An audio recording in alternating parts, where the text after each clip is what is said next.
Hello friends, welcome to my channel. Friends, మా ఛానల్ని మీరు ఫస్ట్ టైం చూస్తున్నట్లయితే తప్పకుండా సబ్స్క్రైబ్ చేసుకోండి. పక్కనే ఉన్న బెల్ ఐకాన్ని క్లిక్ చేసి ఆల్ ఆప్షన్ని సెలెక్ట్ చేసుకోండి. ఫ్రెండ్స్, ఈ వీడియో చాలా ఇంట్రెస్టింగ్గా ఉండబోతుంది. తప్పకుండా చివరి వరకు చూడండి. ఇక స్టోరీలోకి వెళ్ళినట్లయితే, ఇంట్లో గొడవలు జరగడంతో వేదవతి ప్రేమ నర్మదతో మాట్లాడకపోవడంతో అది చూసిన శ్రీవల్లి చాలా సంతోషపడుతూ ఉంటుంది. ఇక ఇదే విధంగా వాళ్ళ మధ్య గొడవలు పెట్టి వాళ్ళిద్దరినీ అత్తయ్యకి శాశ్వతంగా దూరం చేయాలి.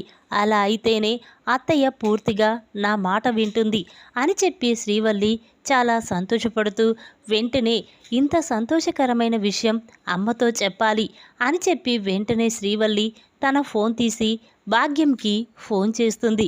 ఇక శ్రీవల్లి నుండి ఫోన్ రావడంతో భాగ్యం ఫోన్ లిఫ్ట్ చేసి చెప్పమ్మి అనగానే అప్పుడు శ్రీవల్లి, అమ్మోయ్, ఆ ప్రేమ డ్యాన్స్ క్లాస్కి వెళ్ళేసరికి వాళ్ళ నాన్న చూశాడు.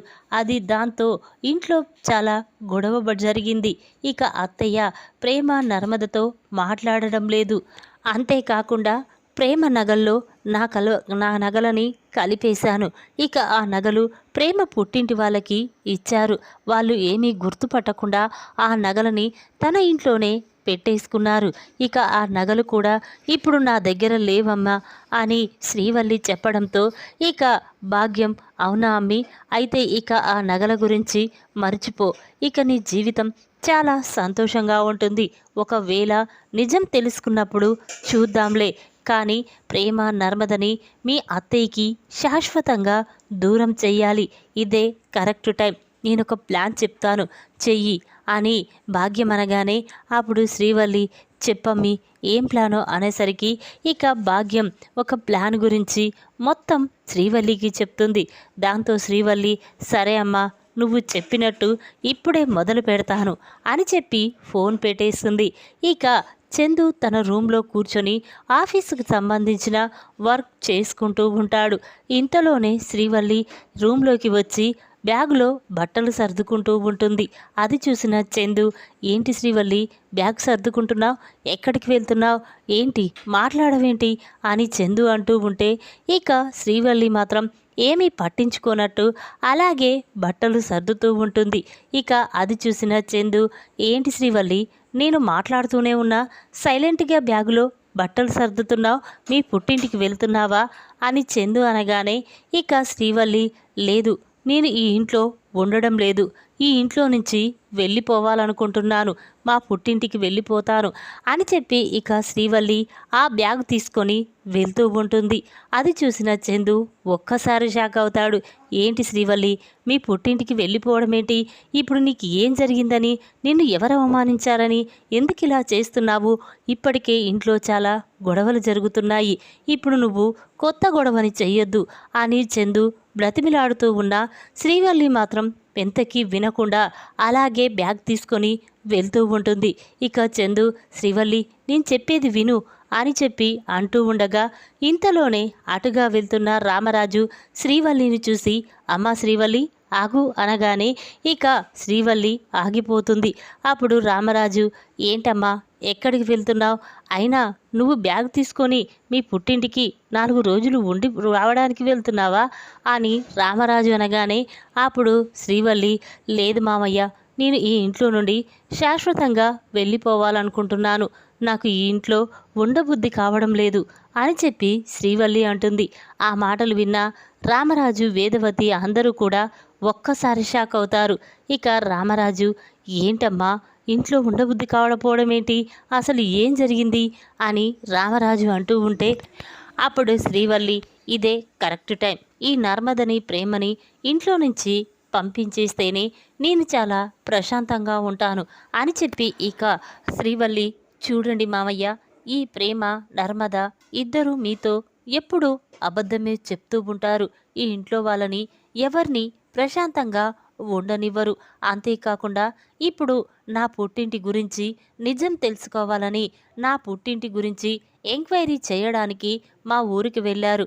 ఇక మా నాన్న ఇడ్లీ బోండాలు అమ్ముతూ వీళ్ళకు కనిపించాడని, మా పుట్టింటి వాళ్ళకి ఎలాంటి ఆస్తులు అంతస్తులు లేవని, ఫైనాన్స్ బిజినెస్ అంతకన్నా లేదని మీ పుట్టింటి వాళ్ళు ఇడ్లీ బొండాలు అమ్మి బ్రతుకుతారని వీళ్ళు నన్ను చాలా చునకల చేసి మాట్లాడుతున్నారు. అంతేకాకుండా వీళ్ళు నా నగలను చూసి కూడా ఇవి ఒరిజినల్ నగలు కావు, డూప్లికేట్ నగలని నన్ను హేళన చేస్తున్నారు. చూడండి మావయ్య, ప్రేమ నర్మద ఇద్దరూ కూడా ఎంతో సంతోషంగా కలిసిమెలిసి ఉంటారు. నన్ను మాత్రం వాళ్ళ దాంట్లోకి రానివ్వరు. నన్ను ఒక శత్రువులాగే చూస్తున్నారు. అది నేను తట్టుకోలేకపోతున్నాను. అందుకే నేను ఈ ఇంట్లో నుంచి వెళ్ళిపోవాలనుకుంటున్నాను మామయ్య అని శ్రీవల్లి అనగానే అప్పుడు రామరాజు, చూడమ్మా శ్రీవల్లి, నాకంటూ నిజం చెప్పేది ఈ ఇంటి పెద్ద కోడలిగా నువ్వు ఒక్కదానివే. అలాంటిది నీ గురించి ఎవ్వరు ఏమన్నా నేను పట్టించుకోను. అంతేకాదు, నీ నాన్న మీ అమ్మ వాళ్ళు ఏది చేసినా వాళ్ళ గురించి నేను అడగను. చూడు, నీ గురించి ఎవరైనా తప్పుగా మాట్లాడినా నేను అస్సలు ఊరుకోను. చూడండి, ఇంట్లో వాళ్ళందరికీ చెప్తున్నాను, శ్రీవల్లి గురించి ఎవరైనా తప్పుగా మాట్లాడారంటే నేను ఊరుకోను. వాళ్ళని ఇంట్లో నుంచి పంపించేస్తాను. ఇంకొకసారి వాళ్ళ పుట్టింటి గురించి, వాళ్ళ నగల గురించి ఎంక్వైరీ చేశారంటే నేను ఏం చేస్తానో నాకే తెలియదు అని రామరాజు అంటాడు. ఇక ఆ మాటలు విన్న నర్మదా, ప్రేమ ఒక్కసారే షాక్ అయిపోతారు. ఇక శ్రీవల్లి, చూడు ప్రేమ, నువ్వు ధీరజ్ ప్రేమించుకొని పెళ్లి చేసుకున్నారు. అది మామయ్యకి ఇష్టం లేకపోయినా సర్లే అని సర్దుకుపోయాడు. ఇక నువ్వు ఏం చేశావు? మామయ్యని కాదని డ్యాన్స్ క్లాస్ నేర్పించి ఇక మామయ్యని మీ నాన్న ముందు చిన్నతనం చేశావు. అయినా మీ పుట్టింటి వాళ్లకు అంతేనా? ఎవరిని ప్రశాంతంగా బ్రతకనివ్వరా? అంతేకాకుండా మీ అమ్మ, నాన్న, మీ అత్తయ్య ఎందుకలా ప్రతిసారి మన గురించి, మన ఇంటి గురించి అంత చులకన చేసి ఎందుకు మాట్లాడుతున్నారు? అసలు ధీరజ్, నీ మెడలో తాళి కట్టడమే తప్పు. అంతేకాకుండా ఈ ఇంటికి తీసుకురావడం మరీ తప్పు. నిన్ను పెళ్లి చేసుకోవడం ఇంకా తప్పు. నిన్ను పెళ్లి చేసుకొని మామయ్యకి ప్రశాంతత లేకుండా ధీరజ్ చేస్తున్నాడు అని చెప్పి శ్రీవల్లి ప్రేమ గురించి చాలా తప్పుగా మాట్లాడుతూ ఉంటుంది. ఇక ఆ మాటలు విన్న వేదవతి చాలా బాధపడుతూ ఉంటుంది. ఇక తన మనసులో ప్రేమకు ధీరజ్కి పెళ్లి చేసింది నేను. వాళ్ళిద్దరూ ప్రేమించుకోలేదు, పెళ్లి చేసుకోవాలనుకోలేదు. వాళ్ళ పెళ్లి చేసి వాళ్ళ జీవితాన్ని నాశనం చేసిందే నేను. అది తెలియక ఈయన మాత్రం చాలా సైలెంట్గా ఉంటున్నాడు. ఒకవేళ నిజం తెలిసిన రోజు ఇక నన్ను బ్రతకనివ్వరు అని చెప్పి ఇక వేదవతి అనుకుంటూ ఉంటుంది. శ్రీవల్లి మాత్రం ఈ దెబ్బతో ప్రేమ, నర్మద ఇల్లు వదిలి వెళ్ళిపోతారు. నాకు మాత్రం చాలా ప్రశాంతంగా ఉంటుంది అని చెప్పి ఇక శ్రీవల్లి అనుకుంటూ ఉండగా ఇంతలోనే శారదాంబ ఆ నగలు తీసుకొని రామరాజు ఇంటికి వస్తుంది. ఇక శారదాంబను చూసిన శ్రీవల్లి ఒక్కసారి షాక్ అయిపోతుంది. ఇదేంటి, ఈ ముసల్ది ఇప్పుడు ఈ నగలు తీసుకొని ఇక్కడికి వచ్చిందేంటి అని చెప్పి శ్రీవల్లి తన మనసులో అనుకుంటూ ఉండగా ఇంతలోనే శారదమ్మ, అమ్మ వేదవతి, ఈకో ప్రేమ నగలలో ఈ నగలు వచ్చాయి, ఈ నగలు ఎవరివి అని శారదాంబ అనేసరికి అప్పుడు నర్మద, నావి కావత్తయ్య అని అంటూ ఉంటే ఇక ప్రేమ కూడా నావి కావు అని అంటుంది. ఇక వేదవతి, అయితే ఆ నగలు శ్రీవల్లివమ్మ, శ్రీవల్లికి ఇచ్చేయి అని వేదవతి అనగానే అప్పుడు శారదాంబ, అమ్మ శ్రీవల్లి, ఈ నగలు నివ్వేనా అని అంటుంది. ఇక వెంటనే శ్రీవల్లి, అవును బామ్మగారు, ఆ నగలు నాయే అని చెప్పగానే ఇదిగో అమ్మ, ప్రేమ నగలలో నీ నగలు కలిశాయి, తీసుకో అని చెప్పి శారదాంబ శ్రీవల్లికి ఆ నగలు ఇస్తుంది. ఇక అది చూసిన శ్రీవల్లి ఒక్కసారే షాక్ అయిపోతుంది.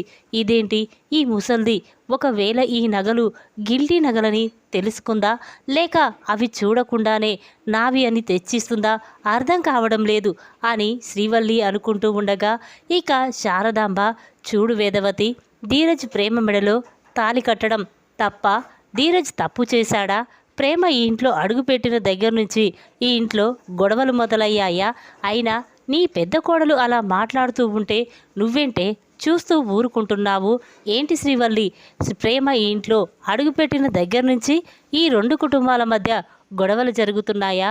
ఎవరు చెప్పారు నీకు అని శారదాంబ అనగానే ఆ మాటలు విన్న శ్రీవల్లి ఒక్కసారి షాక్ అయిపోతుంది. అది కాదు బామ్మగారు అంటూ ఉంటే, చూడు, ఇక నువ్వేమీ మాట్లాడకు, నా ముందు మాట్లాడే అర్హత కూడా నీకు లేదు. చూడు రామరాజు, ఇన్ని రోజులు నీ పెద్ద కోడలు ఎంతో మంచిదని తన మాటలే నమ్ముతున్నావు. కానీ నీ పెద్ద కోడలు ఒక పెద్ద ప్లాన్తోనే ఇంట్లో అడుగుపెట్టింది. అంతేకాదు వాళ్ళ అమ్మతో చేతులు కలిపి ఈ ఇంట్లో వాళ్ళని, అన్నాదమ్ములని, నిన్ను, చందుని అందరినీ విడదీయడానికే ప్లాన్ వేసింది అని శారదామ్మ చెప్పగానే ఆ మాటలు విన్న రామరాజు ఒక్కసారి షాక్ అయిపోతాడు. ఏంటత్తయ్య, ఏం మాట్లాడుతున్నారు? శ్రీవల్లి విడదీయడమేంటి అనగానే అప్పుడు శారదాంబ, అవును రామరాజు, నీ పెద్ద కోడలు మోసగత్తె. తను అనుకున్నట్టు తనకి ఎలాంటి ఆస్తిపాస్తులు లేవు. అంతేకాకుండా ఫైనాన్స్ బిజినెస్ అంతకన్నా లేదు. చూడు, వాళ్ళు నిన్ను మోసం చేశారు. నీ దగ్గర వాళ్ళ మోసాన్ని దాచిపెట్టి శ్రీవల్లిని చందుకిచ్చి పెళ్లి జరిపించింది ఆ భాగ్యం. చూడు రామరాజు, వాళ్ళకి ఆస్తులు అంతస్తులు కావు, ఫైనాన్స్ బిజినెస్ అంతకన్నా లేదు. ఆ భాగ్యం, నరసింహ ఇద్దరు కూడా ఇడ్లీ బోండాలు అమ్ముతూ వచ్చిన డబ్బుతో జీవనం సాగిస్తున్నారు. ఇక భాగ్యానికి తన కూతుర్ని ఒక పెద్దింటి కోడల్ని చెయ్యాలని ఆశ. ఆ ఆశతోనే మీ ముందు ఆ నిజాన్ని దాచిపెట్టి శ్రీవల్లిని చందుకిచ్చి పెళ్లి జరిపించింది. అంతేకాదు ఆ పెళ్లిలో పెట్టిన నగలని మీరందరూ బంగారు నగలని అనుకుంటున్నారు. కానీ అవి గిల్టీ నగలు. అంతేకాకుండా ఇక చందు ద్వారా 10 లక్షల రూపాయలు అప్పుగా తీసుకొని ఇక ఆ పెళ్లి ఖర్చు వెళ్ళదీసింది. అంతేకాకుండా ఆ డబ్బు 10 రోజులలో తిరిగిస్తానని ఆ డబ్బు తిరిగి ఇవ్వకపోవడంతో సేటు చందుని ఇబ్బంది పెడుతున్నాడు. చూడు రామరాజు, ఇన్ని మోసాలు చేసినా నీ పెద్ద కోడలు అందరి ముందు మంచిది. కానీ ప్రేమించి పెళ్లి చేసుకొని నువ్వు చెప్పినట్టు వింటున్నా నీ రెండో కోడలు, చిన్న కోడలు ఆవిడ కంటే తీసిపోయిందా? చూడు, మీరనుకున్నట్టు ఈ శ్రీవల్లి మంచిది కాదు, పెద్ద మోసగత్తే అని చెప్పి శారదామ్మ చెప్పగానే ఆ మాటలు విన్న రామరాజు ఒక్కసారి షాక్ అయిపోతాడు. ఇక వెంటనే చాలా కోపంగా, శ్రీవల్లి నిజం చెప్పు, అవునా, అత్తయ్య చెప్పింది నిజమా అనేసరికి అప్పుడు శ్రీవల్లి, లేదు మామయ్య, వీళ్ళు కావాలనే ఏదో ప్లాన్తోనే ఇలా చేస్తున్నారు, నన్ను బయటికి పంపించాలని చూస్తున్నారు అని శ్రీవల్లి అంటుంది. అప్పుడు శారదాంబ, లేదల్లుడు, చూడు, వాళ్ళమ్మతో ఫోన్ మాట్లాడుతూ ఉంటే నేను ఆ మాటలన్నీ వీడియో తీశాను. ఒక్కసారి ఈ వీడియోని చూసిన తర్వాతైనా నీ పెద్ద కోడలి గురించి నువ్వే అర్థం చేసుకో అని చెప్పి ఇక శారదాంబ ఆ వీడియోని రామరాజుకి ఇస్తుంది. ఇక అది చూసిన రామరాజు ఒక్కసారి షాక్ అయిపోతాడు. ఏంటి శ్రీవల్లి, ఇన్ని రోజులు నువ్వు ఎంతో మంచిదానివని నమ్మాను, కానీ మమ్మల్ని ఇలా నమ్మించి మోసం చేస్తావని అస్సలు ఊహించుకోలేకపోయాను. అంతేకాకుండా శ్రీవల్లి అసలు ఇంట్లో గొడవలు పెట్టడానికే వచ్చింది. ప్రతి విషయం వాళ్ళకంటే ముందు నీతో చెప్పి ఆ విషయం నీతో చెప్పకుండా చేస్తున్నారు మావయ్య అని చెప్పడంతో ఇంట్లో గొడవలు స్టార్ట్ అయ్యాయి. అది అర్థం చేసుకోకుండా నువ్వు నర్మదని, ప్రేమని తన నోటికొచ్చినట్టు మాట్లాడావు. కానీ నర్మద, ప్రేమ ఇద్దరు కూడా ఏ ఒక్కరోజు మీకు ఎదురు సమాధానం చెప్పలేదు. ఇది మాత్రం శ్రీవల్లి మాత్రం ఈ కుటుంబాన్ని విడదీయడానికే ఈ ఇంట్లో అడుగుపెట్టింది అని శారదాంబ చెప్పగానే ఇక ఆ మాటలు విన్న రామరాజు ఒక్కసారి షాక్ అయిపోతాడు. ఒరే చందు, నాకు చెప్పకుండా సేటు దగ్గర ఆ 10 లక్షల రూపాయలు తెచ్చి వాళ్ళకివ్వడం ఏంట్రా? పెళ్లి ఖర్చు మొత్తం నేనే చూసుకున్నాను కదరా అని రామరాజు అనగానే అప్పుడు చందు, అవునానా, బామ్మ చెప్పింది నిజమే. అసలు ఈ శ్రీవల్లి వాళ్ళకి ఫైనాన్స్లో ఇక డబ్బులు లాస్ వచ్చిందని, తర్వాత వస్తాయని చెప్పి నా దగ్గర సేటు దగ్గర అప్పు మరీ తీసుకొచ్చి నేను వాళ్ళకి 10 లక్షలు ఇచ్చాను. 10 రోజుల్లో తిరిగి ఇస్తానన్న ఆ డబ్బు ఇంతవరకు తిరిగి ఇవ్వకపోగా ఇక ఒక దొంగ చెక్కు నాకు ఇచ్చారు. ఇక ఆ చెక్ బ్యాంకుకు తీసుకువెళ్తే అది చెల్లదని చెప్పడంతో నేను అప్పుడు వాళ్ళ గురించి నిజం తెలుసుకోవాలనుకున్నాను. కానీ ఇంతలోనే అమ్మమ్మ ఆ నిజం తెలుసుకొని అందరి ముందు బయటపెట్టింది అని చందు అంటాడు. ఆ మాటలు విన్న శ్రీవల్లి చాలా బాధపడుతూ, బావా, అది దొంగ చెక్కని నాతో ఎందుకు చెప్పలేదు అనేసరికి అప్పుడు చందు, చూడు శ్రీవల్లి, ఇప్పుడు నేను నీతో నిజం చెప్తే అది మళ్ళీ కరెక్ట్ చేయడానికి నన్ను నా దగ్గర ఇంకా ఎన్ని అబద్ధాలు ఆడుతారు, అందుకే ఆ నిజాన్ని మీ ముందు బయట పెట్టలేదు అని చందు చెప్పి, నానా నన్ను క్షమించు నానా, నీకు తెలియకుండా ఆ సేటు దగ్గర డబ్బు తెచ్చి వీళ్ళకిచ్చినందుకు, మోసపోయినందుకు నాకు సరైన బుద్ధొచ్చింది అని చెప్పి చందు అంటూ ఉంటే, అప్పుడు రామరాజు, ఇంకా చూస్తారేంట్రా, ఇసొంటి దాన్ని మన ఇంట్లో కూడా ఉండనివ్వకూడదు, డబ్బు లేకపోయినా పర్వాలేదు సర్దుకపోవచ్చు, కానీ ఇలా మోసం చేసే వాళ్ళని అస్సలు మన ఇంట్లో ఉండనివ్వకూడదు, వెంటనే ఈ శ్రీవల్లిని బయటికి పంపించేయండి అని రామరాజు అనగానే, అప్పుడు శ్రీవల్లి, మావయ్య వద్దు మావయ్య, ప్లీజ్ నీకు దండం పెడతాను, నేను చందు బావని పెళ్లి చేసుకుందే తన మీద ప్రేమతో, అలాంటి నన్ను ఇంట్లో నుంచి పంపించొద్దు మావయ్య అని శ్రీవల్లి అంటూ ఉంటే, ఇక నర్మద, ఏంటక్క అన్ని విషయాలు ఈ ఇంటి పెద్ద కోడలిగా మావయ్యతో చెప్తానన్న నువ్వు మరి ఈ విషయం ఎలా దాచిపెట్టావు అంటే, ఈ విషయం మావయ్యతో చెప్తే నీ గురించి బయటపడుతుందని నువ్వు చెప్పలేదు కదా, ప్రతి విషయం మా గురించి మావయ్యతో చెప్పిన నువ్వు ఈ విషయం చెప్పకుండా ఎందుకు దాచావు అంటే, ఇంట్లో వాళ్ళని మోసం చేయాలనే కదా బామ్మ చెప్పినట్టు అన్నాదమ్ములని విడదీయాలని, ఇక అత్తయ్యని మావయ్యని ఒంటరి వాళ్ళని చేసి ఈ ఆస్తి సొంతం చేసుకొని బావని తీసుకొని వీళ్ళ పుట్టింటికి వెళ్ళిపోవాలనుకుంది మావయ్య, అందుకే వీళ్ళ మాట తీరు ప్రవర్తన చూస్తూ ఉంటే నాకు అనుమానం వచ్చే, వీళ్ళ పుట్టింటి గురించి నిజం తెలుసుకోవాలని నేను ఆ ఊరికి వెళ్ళాను, అంతే తప్ప శ్రీవల్లి మీద కోపంతో కాదు. చూడు మామయ్య, ఇప్పటికైనా అబద్ధం ఎవరు చెప్తున్నారో నిజాలు ఎవరు చెప్తున్నారో అర్థం చేసుకోండి అని నర్మదా అనగానే, అప్పుడు శ్రీవల్లి, మావయ్య నన్ను క్షమించు మావయ్య అని చెప్పి రామరాజు కాళ్ళు పట్టుకొని బ్రతిమిలాడుతూ ఉంటుంది. ఇక ఆ మాటలు విన్న రామరాజు, చూడు ఇంత మోసం చేసిన నిన్ను ఒక్క నిమిషం కూడా నా ఇంట్లో ఉండనివ్వను అని చెప్పి ఇక రామరాజు శ్రీవల్లి మెడ పట్టుకొని బయటికి గెంటేస్తూ ఉంటాడు. ఇక అది చూసిన వేదవతి, చూడు శ్రీవల్లి, ఇన్ని రోజులు నీ మాటల వల్ల మోసపోయాము, కానీ ప్రతి క్షణం ఏదో ఒక విధంగా గొడవ పెట్టి సంతోషించేదానివి, ఇక నీ జీవితం నువ్వు బ్రతుకు, అయినా ఒక మంచి లాయర్ను చూసి నీకు తొందరలోనే చందు విడాకుల నోటీస్ పంపిస్తాడు అని చెప్పి వేదవతి అనగానే, ఇక ఆ మాటలు విన్న శ్రీవల్లి చాలా బాధపడుతూ అక్కడి నుంచి వెళ్ళిపోతుంది. ఇక భాగ్యం ఒంటరిగా కూర్చొని శ్రీవల్లి గురించే ఆలోచిస్తూ చాలా సంతోషపడుతూ ఉంటుంది. నా కూతురు ఈరోజు ఆ ప్రేమని నర్మదని ఇంట్లో నుంచి బయటికి పంపిస్తుంది, ఇక రేపటి నుండి ఆ ఇంటికి నా కూతురే మహారాణి, నా కూతురు ఎలా చెప్తే అలా వింటారు, ఇక తొందరలోనే ఆ ఆస్తిని సొంతం చేసుకొని ఇక అల్లుని తీసుకొని నా ఇంటికి రాబోతుంది నా కూతురు అని చెప్పి ఇక భాగ్యం చాలా సంతోషపడుతూ ఉంటుంది. ఇంతలోనే శ్రీవల్లి ఇంటికి వస్తుంది. శ్రీవల్లిని చూసిన భాగ్యం చాలా సంతోషపడుతూ, ఏంటమ్మి నీకు ప్లాన్ గురించి చెప్పాను కదా, మళ్ళీ ఇక్కడికి ఎందుకు వచ్చావు అని భాగ్యం అనగానే, అప్పుడు శ్రీవల్లి, చూడమ్మి నువ్వు చెప్పిన ప్లాన్ నీ మొహంలాగే ఉంది, ఇక నా జీవితం నాశనమైపోయింది, నా జీవితం చందు బావతో అనుకున్నాను, కానీ బావే నన్ను అపార్థం చేసుకొని నన్ను ఇంట్లో నుంచి బయటికి పంపించాడు, ఇక నాకు బావకి ఎలాంటి సంబంధము లేదని చెప్పాడు, తొందరలోనే నాకు విడాకులు కూడా ఇస్తానని చెప్పాడు అని చెప్పి శ్రీవల్లి అనగానే, ఇక ఆ మాటలు విన్న భాగ్యం ఒక్కసారి షాక్ అయిపోతుంది.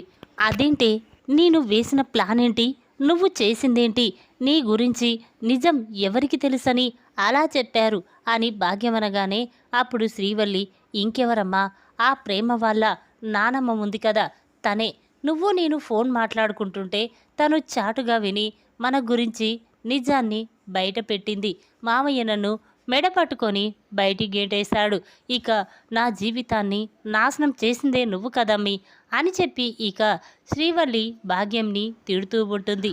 శ్రీవల్లి గురించి నిజం తెలుసుకున్న రామరాజు కుటుంబం ఇక శ్రీవల్లిని మెడ పట్టుకొని బయటికి గెంటేసి అందరూ కూడా చాలా సంతోషంగా సరదాగా మాట్లాడుకుంటూ ఉంటారు.